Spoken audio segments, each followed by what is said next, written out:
Assalamualaikum warahmatullahi wabarakatuh. Kembali lagi bersama podcast Sehati. Tentunya podcast Sehati ini adalah podcast sehat sebagai dari iman, yang mana podcast ini tentunya akan membahas kesehatan dari sisi Islam, terus kemudian juga bagaimana menjalankan ibadah puasa itu, karena sebentar lagi akan menyambut bulan puasa tentunya, hanya hitungan hari lagi. Dan ini kita akan membahas tentang bagaimana kesehatan itu ataupun bagaimana puasa itu membawa dampak baik bagi kesehatan kita sebagai umat muslim. Dan kemudian juga kita nanti akan tentunya banyak membahas terkait dengan beberapa hadis-hadis yang terkait dengan kesehatan juga untuk selama menjalankan ibadah puasa ini. Dan tentunya nanti akan ada tips dan trik. Ini tips dan trik ini untuk menjalankan ibadah puasa dengan mendapatkan pahala sebaik mungkin. Nah, itu tuh tentunya. Jadi antara dunia dengan ibadah kita itu berjalannya beriringan tentunya. Oke, di tengah-tengah kita sudah hadir tentunya salah satu narasumber yang sudah malang melintang di di dunia dakwah, kemudian juga ilmunya sudah tidak kita ragukan lagi, dan kemudian juga Pak Ustadz kita ini banyak akan menceritakan bagaimana tentang kesehatan menurut pandangan Islam. Baik, di tengah-tengah kita sudah hadir, izin Pak Ustadz kita perkenalkan terlebih dahulu. Tengah-tengah kita sudah hadir Bapak Ustadz Fatul Rofing, betul Pak ya? Fat Abu Sofia. Dengan nama panggilannya Bapak Ustadz Fat Abu Sofia. Betul, Pak Ustadz Fat ini lahir di Palembang. Tepatnya itu di 30 Juli Pak ya, 30 Juli tahun 86. Ya betul.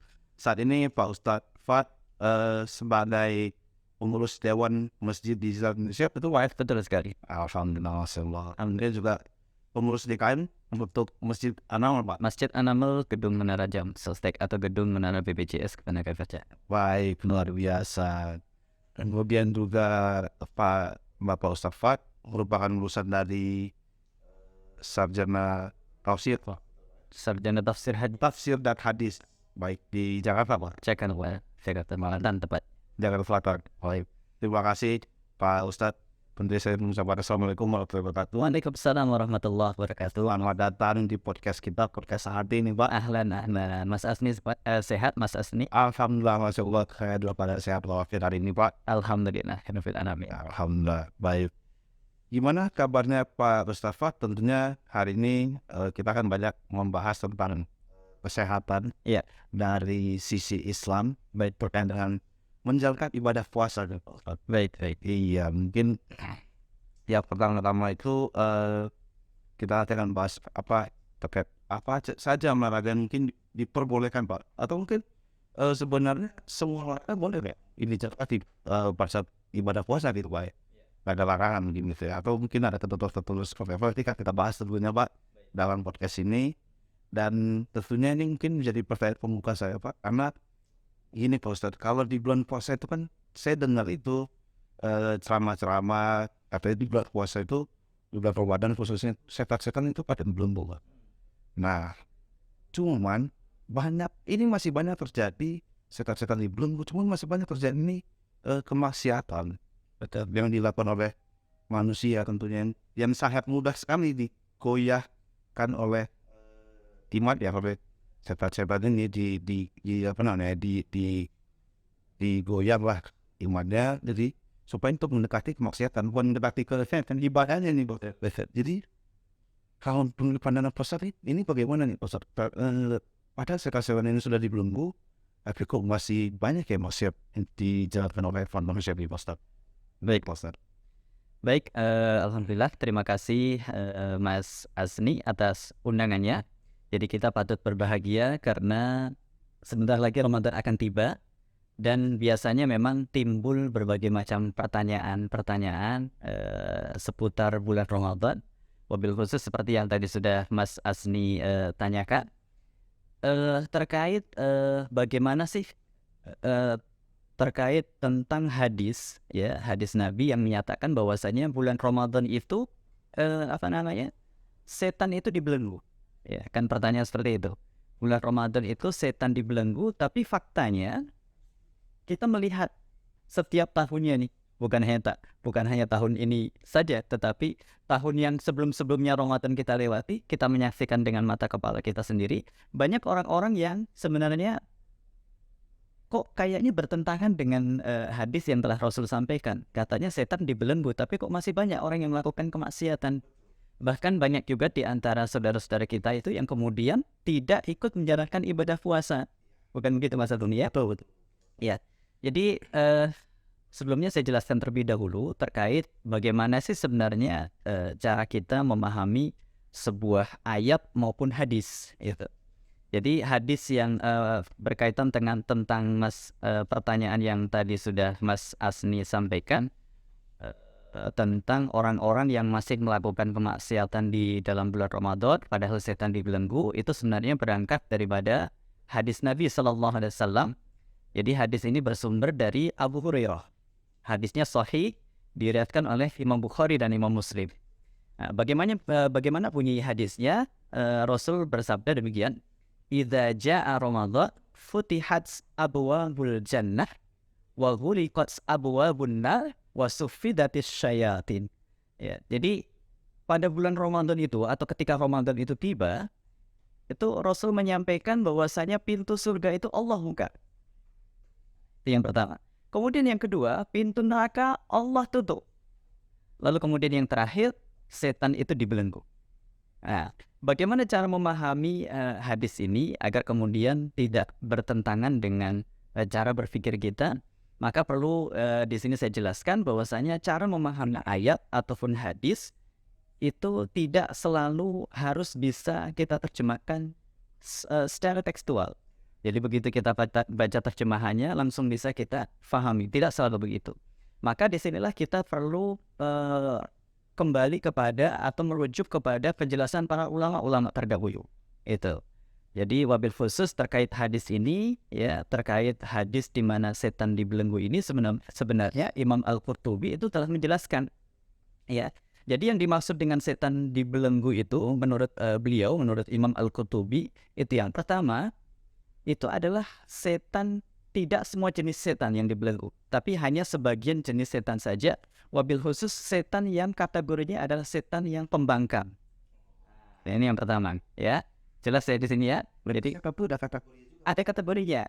Ya, ini setan yang pembangkang yang dibelenggu. Lalu kemudian penjelasan yang kedua menurut beliau yang dimaksud setan dibelenggu itu adalah setan itu tidak akan mampu menggoda orang yang berpuasa manakala orang yang berpuasa tersebut betul-betul memperhatikan syarat daripada sahnya puasa. Jadi syarat sah puasa itu ia lakukan, lalu kemudian adab-adab dalam menjalankan ibadah puasa itu ia lakukan, maka setan nggak akan mampu untuk menggoda. Nah, ini penjelasan yang kedua menurut Imam Al-Qurtubi. Lalu kemudian penjelasan yang ketiga bagaimana? Penjelasan yang ketiga itu yang dimaksud setan itu dibelenggu itu adalah berkurangnya kemaksiatan. Jadi biasanya kalau bulan Ramadan tiba itu kan orang berlomba-lomba dalam kebaikan, ya, dan orang berlomba-lomba untuk mengurangi perbuatan-perbuatan yang mungkar ataupun perbuatan-perbuatan yang bersifat maksiat. Nah, itu yang dimaksud daripada dibelenggunya setan itu. Nah, memang secara tekstual ada juga sebagian ulama yang menyampaikan memang betul. Jadi setan itu dalam kondisi dibelenggu. Oke.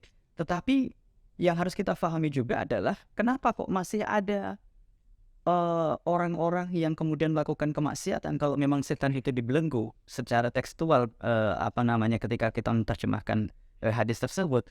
Maka kita harus kembalikan kepada diri kita. Di dalam diri kita ini kan ada hal yang namanya hawa nafsu.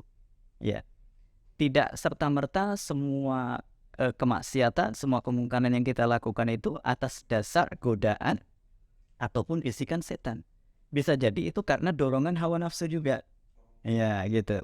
Jadi kalaupun seandainya setan itu betul-betul dibelenggu sebagaimana di dalam hadis Nabi tersebut, maka tidak menutup kemungkinan kita masih bisa melakukan kemaksiatan ataupun kemungkaran di dalam bulan Ramadan karena memang di dalam diri kita ini ada hawa nafsu. Sedangkan hawa nafsu itu sebagaimana yang Allah sampaikan di dalam Al-Quran, innan nafsa la'ammaratun bisu. Sesungguhnya nafsu itu senantiasa mengarahkan manusia kepada apa? Kepada keburukan. Nah, gitu. Jadi jangan sampai kemudian kita beranggapan, ah, Rasul ini berarti nggak benar nih sabdanya. Bukan Rasul nggak benar, tapi itu tadi kita kembalikan kepada penjelasan para ulama terkait penjelasan terkait hadis Nabi yang menyampaikan bahwasanya setan dibelenggu itu seperti apa. Demikian Ustaz Asni. Masya Allah, luar biasa sekali penjelasannya di Pak Ustadz. Ini lengkap banget ya. Berarti dari pertama itu kita harus lihat dulu syaratnya ya Pak Ustadz. Syarat ya. Kemudian juga tentunya balik lagi kepada diri kita sendiri ya Pak Ustadz. Kita tuh bisa tidak menahan hawa nafsu kita. Karena seperti Pak Ustadz jelaskan tadi itu, bahwasannya Pak Ustadz Fad bilang itu nafsu itu cenderung ke arah negatif. Betul Ustadz.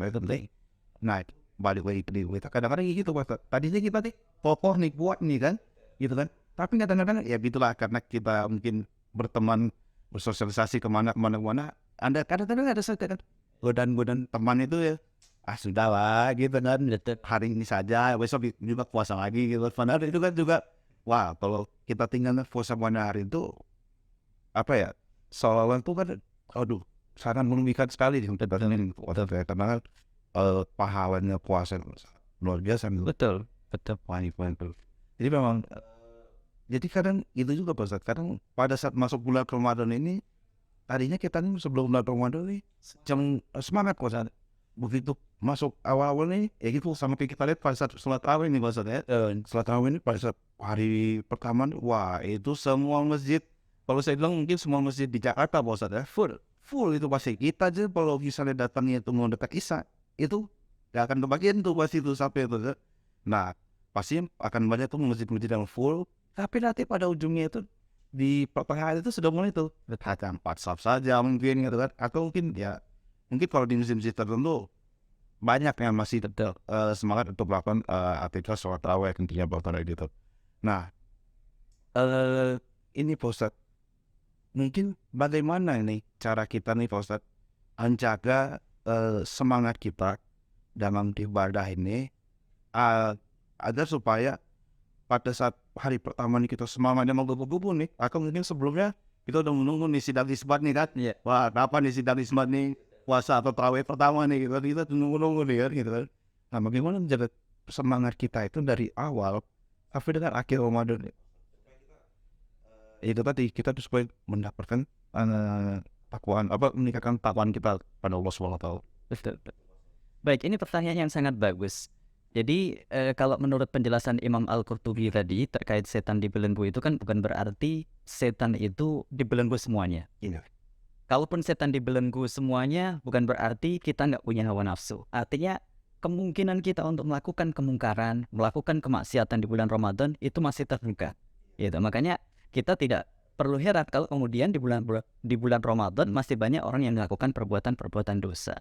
Nah, terkait pertanyaan Mas Asni, bagaimana caranya agar kita ini tidak mudah tergoda ya, dan tetap istiqomah melakukan kebaikan dari awal Ramadan hingga kemudian Ramadan berakhir? Maka ini kalau saya jawab secara utuh, ini butuh waktu 1 jam. Lihat, jadi butuh waktu yang cukup lama. Maka saya singkat saja, kalau kita ingin istiqomah dalam kebaikan, apalagi ini bulan Ramadan, ini bulan yang spesial, bulan yang istimewa, rasanya rugi kalau kemudian kita tidak melakukan ibadah di dalamnya. Rasanya rugi kalau kemudian kita hilang semangat untuk memperbanyak amal soleh di dalam bulan Ramadan tersebut. Maka kiat yang pertama yang harus kita lakukan agar kita istiqomah adalah membaca doa, memperbanyak baca doa. Doanya bagaimana? Di antara bunyi doanya adalah ya muqallibal qulub tsabbit qalbi ala dinik wa ta'atik. Ya Allah, teguhkan hatiku atau istiqomahkanlah hatiku ini ala dinik, kepada agamamu, wa ta'atik, dan dalam ketaatan kepadamu. Gitu. Nah, ini doa. Doa itu penting. Kenapa? Karena doa itu adalah silahul mukmin. Senjatanya orang beriman itu doa. Ya, kalau kita merasa iman kita lemah atau kita merasa diri kita banyak dosa, maka untuk membuat agar hati kita ini tidak mudah goyah, iman kita ini tidak mudah goyah, maka perlu kita meminta kepada zat yang memegang atau mengendalikan hati kita, yaitu Allah. Doanya adalah ya muqallibal qulub tsabbit qalbi ala dinik wa ta'atik. Ini yang pertama. Lalu kemudian yang kedua, bagaimana agar kemudian kita tetap istiqomah ataupun tetap bersemangat untuk melakukan ibadah, wabil khusus di bulan Ramadan, agar kemudian tidak naik turun gitu ya dari awal hingga akhir Ramadan. Maka yang kedua yang harus kita lakukan, kita harus memiliki ilmu seputar ibadah-ibadah yang selama ini kita kerjakan. Ya, wabil khusus di bulan Ramadan ini kita harus paham keutamaan berpuasa itu seperti apa, pahalanya seperti apa. Ya, dengan begitu insya Allah kita semakin semangat untuk menjalankan ibadah berpuasa. Lalu kemudian ibadah tarawih. Ibadah tarawih itu meskipun kebanyakan orang menganggap itu ibadah sunnah, tetapi sebenarnya pahalanya sangat luar biasa. Ya, pahalanya luar biasa, bahkan faedahnya masya Allah. Sebagaimana yang Rasul sabdakan, man qoma Ramadana imanan wa ihtisaban ghufira lahu ma taqaddama min dhanbi. Jadi barang siapa yang mengerjakan ibadah tarawih ihtisaban dengan penuh pengharapan, mengharap ridho dari Allah Subhanahu wa taala, maka kata Rasul, ghufira lahu ma taqaddama min dhanbi. Allah akan mengampuni dosa-dosanya yang telah lalu. Masya Allah, ini kan sebenarnya impian kita semuanya. Kita ini kan manusia yang banyak dosa, banyak kesalahan, entah secara sadar ataupun tidak. Kan begitu Mas Asni ya? Nah, bulan Ramadan ini sebenarnya adalah momentum yang tepat. Untuk apa? Untuk kita meraih ampunan dari Allah Subhanahu wa taala. Dan di antara caranya untuk mendapatkan ampunan Allah itu adalah dengan menjalankan ibadah puasa, dengan menjalankan ibadah tarawih dan ibadah-ibadah yang lain. Nah, ini. Jadi kita bahas 2 poin ini untuk kemudian memupuk semangat kita agar kemudian kita selalu istiqomah, selalu semangat menjalankan ibadah khususnya di dalam bulan Ramadan. Begitu Mas Asni. Baik, terima kasih Pak Safat. Ini penjelasannya walaupun singkat tapi padat nih Pak Safat. Jadi memang menjaga istiqomah kita harus tahu dulu fadilah-fadilah dalam melaksanakan ibadah itu seperti apa gitu. Jadi supaya kita tuh ada bayangan kita tuh, kalau saya hari ini tarawih, saya akan mendapatkan pahala seperti ini. Kemudian kalau saya berpuasa, saya akan mendapatkan pahala seperti ini. Dan seterusnya begitu. Betul. Termasuk juga mungkin tadarus Quran. Betul. Kemudian bersedekah, yang depan ibadah yang lainnya gitu. Artinya pasti dampaknya itu akan positif lagi ke diri kita untuk menjalankan itu supaya kita tetap istiqomah. Betul. Bahkan ini Mas Asli, saya boleh tambahkan, yuk. Terkait ibadah tarawih yang seringkali diremehkan oleh banyak dari saudara-saudara kita ya, karena menganggap tarawih itu kan sunnah, bukan wajib, ditinggal juga masalah. Ini perlu saya sampaikan sebuah hadis. Jadi hadis ini sahih. Rasul Shallallahu Alaihi Wasallam bersabda, man qoma ma'al imam hatta yansorifa kutiba lahu qiyama lailatin. Jadi Rasul bersabda, barang siapa yang menjalankan ibadah tarawih bersama imam hatta yansorifa, hingga imam itu selesai, artinya kita ikut imam salat tarawih beserta witir hingga selesai salat, maka apa ribat yang akan didapatkan? Rasul menyampaikan, kutiba lahu qiyama lailatin, maka akan dicatat baginya seolah-olah dia mengerjakan ibadah sholat semalam suntuk. Masya Allah. Kira-kira kalau saya tanya Mas Asni, ya saya menjadi host nih seolah-olah, kira-kira ada nggak Mas Asni yang sanggup menjalankan sholat semalam suntuk? Wah, itu dia bahasa. Nanti subuh 2 rakaat aja. Subuh 2 rakaat aduh ngantuk betul-betul tahun gitu kan. Apalagi semalam suntuk Bapak. Suntuk. Dan ini Allah berikan pahala ini bagi siapa saja yang mengerjakan ibadah tarawih. Langsung Allah catat seolah-olah dia mengerjakan sholat semalam suntuk tanpa henti. Itu bagaimana pahalanya? Tak terhingga. Masya Allah, istimewa. Gak ada ibadahnya, kita nggak ada jeda untuk melakukan tidak ada jeda melakukan sujud pada Allah. Betul. Asal luar biasa. Baik Ustaz, ini juga terkait dengan puasa ini kan juga katanya saya pernah baca di berita-berita, di artikel-artikel itu katanya puasa ini membawa manfaat baik untuk kesehatan. Betul. Nah ini saya juga membaca berita itu katanya kalau orang sakit mah itu malah boleh katanya berpuasa, harus berpuasa seperti apa gitu Vera. Di dalam puasa itu kita, kalau katanya itu memperbaiki organ-organ tubuh kita. Betul, betul sekali. Nah itu kalau menurut dari sisi pandangan Islam nih Pak Ustadz, berpuasa berpuasa itu menyehatkan tubuh itu seperti apa? Iya, baik. Jadi mungkin Mas Azni pernah mendengar hadis yang bunyinya sumu tasihu. Jadi berpuasalah kamu, maka kamu akan sehat. Nih kalau hadis ini memang derajatnya dhaif, ya, lemah itu. Bahkan ada yang menilai mungkar derajat hadisnya. Tetapi bukan berarti maknanya tidak benar.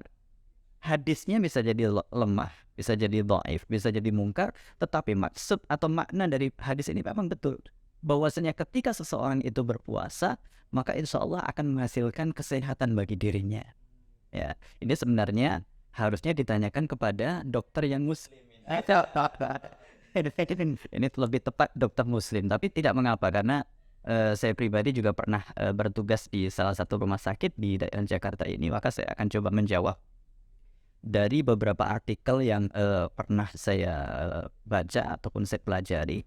Jadi ketika seseorang itu berpuasa, maka itu hakikatnya tubuh kita atau lambung kita itu seperti mesin. Ya. Jadi mesin ini akan terus bergerak mencerna makanan manakala kita tidak pernah berpuasa. Jadi seolah-olah nggak ada istirahatnya kecuali malam hari. Itu pun kadang-kala malam hari pun kita masih makasih. Jadi itu memberatkan kinerja lambung. Nah itu yang kemudian membuat kebanyakan orang itu ketika dia banyak makan justru malah hidupnya tidak sehat. Itu apalagi kalau makannya itu di malam hari. Maka menurut penelitian para ilmuwan muslim ataupun dokter-dokter muslim itu memang betul. Jadi ketika kita berpuasa maka secara otomatis lambung kita ini akan istirahat dari mencerna makanan. Maka itu yang membuat organ-organ tubuh kita ini menjadi stabil. Itu berbeda halnya ketika lambung ini terus bekerja. Ibaratnya kita mesin lah, kita pakai analogi mesin.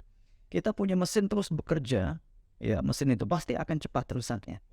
Tetapi kalau kemudian ada jeda untuk istirahat, maka akan beda hasilnya, lebih awet. Begitu pun lambung kita ini.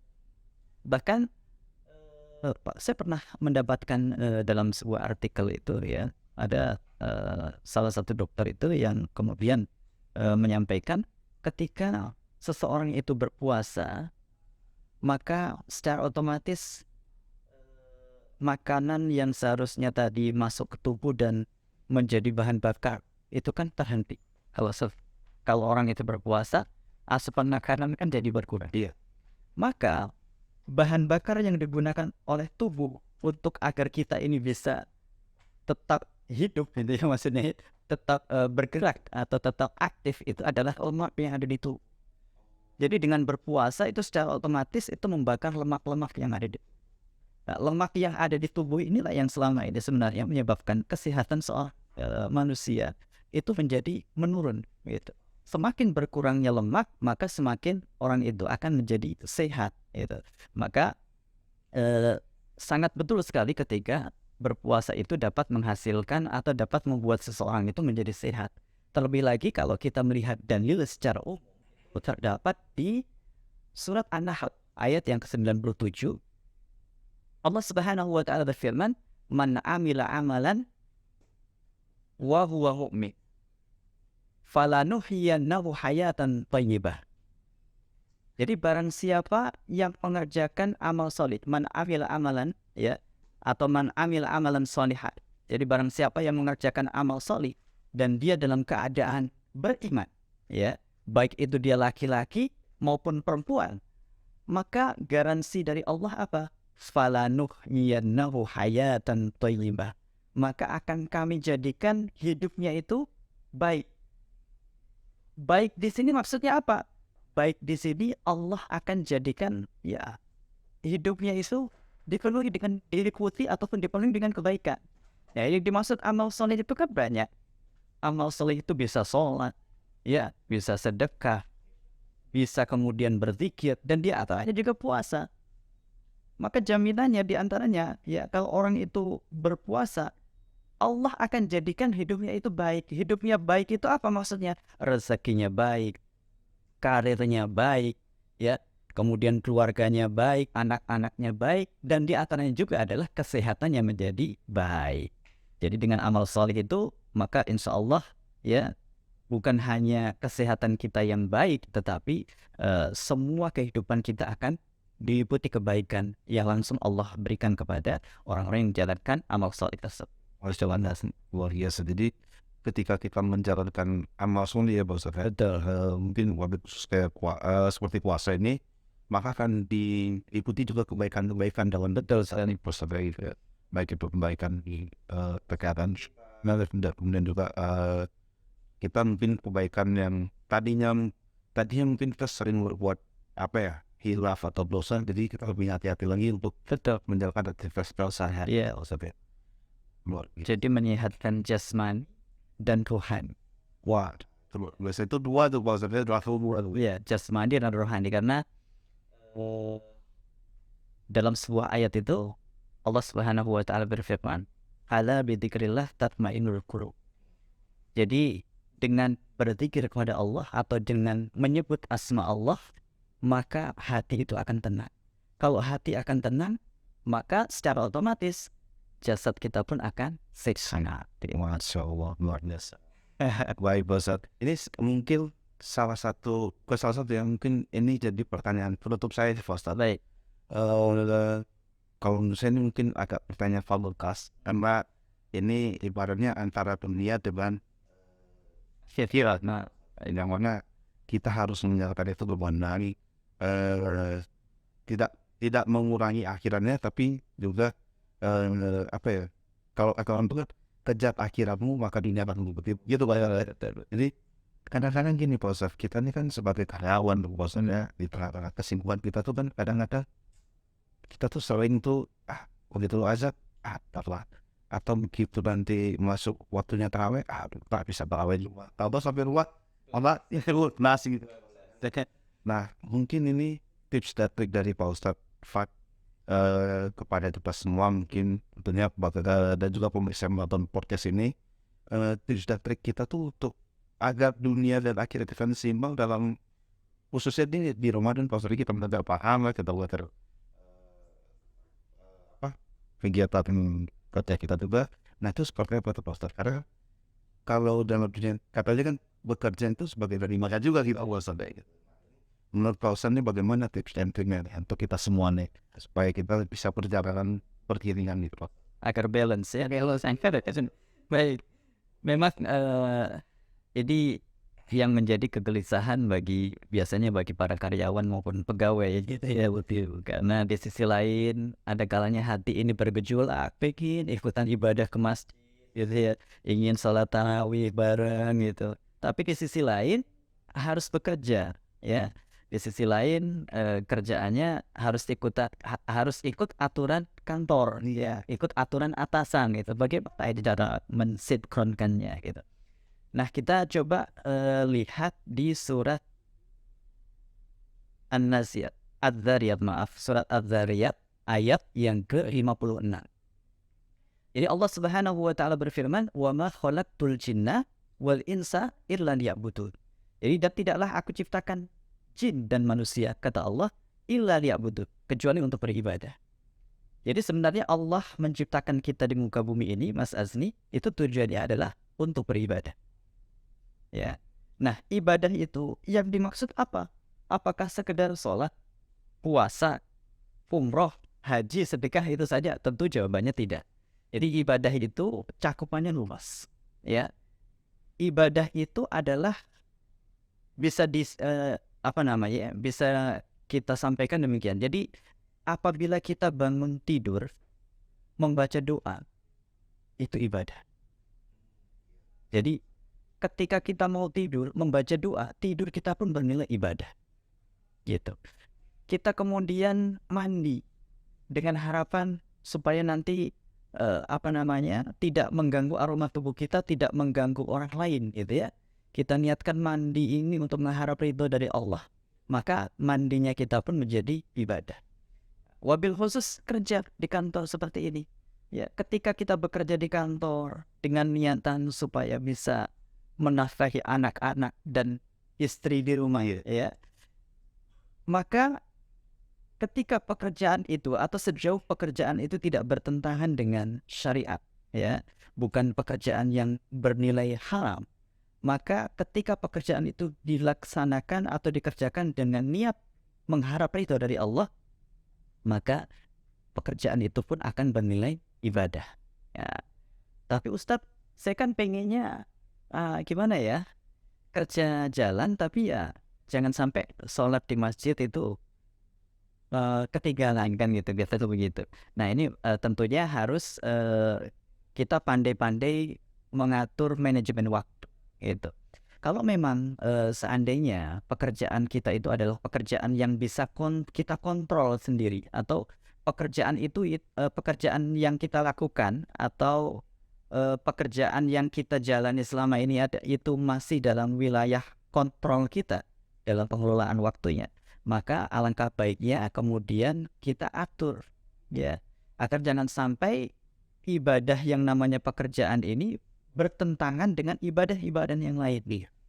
Jadi cari nafkah iya, sholat tarawih iya, cari nafkah iya, puasa Ramadan tidak ditinggalkan. Itu kalau pekerjaannya itu dalam wilayah kontrol kita.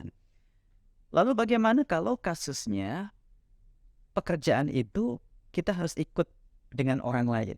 Ya, artinya kita tidak bisa mengatur waktu itu dengan sesuka kita atau semau kita. Maka yang harus kita lakukan adalah pandai-pandai memanfaatkan waktu yang tersisa. Misal, ya, hari ini adalah puasa Ramadan, kita harus kerja, kejar deadline sampai malam. Itu kan pasti ada jeda-jeda untuk istirahat. Ya, jeda-jeda untuk istirahat itulah yang kita gunakan untuk beribadah.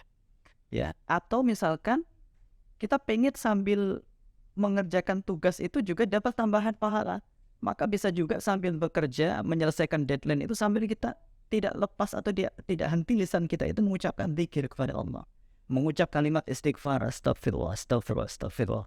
Maka bobot ibadah kerja kita itu, bobot ibadah kerja itu akan bertambah ketika ditambah dengan kalimat-kalimat thayyibah yang kita ucapkan di saat kita mengerjakan pekerjaan atau kejar deadline tersebut. Nah, kalaupun kerjaan itu nggak selesai sampai larut malam, bagaimana? Kan sholat tarawih itu tidak harus berjamaah. Jadi masih bisa kemudian kita kerjakan sholat tarawih itu selesai atau seusai kita melaksanakan kewajiban kita di tempat kerja atau di kantor kita. Begitu Mas Asyik.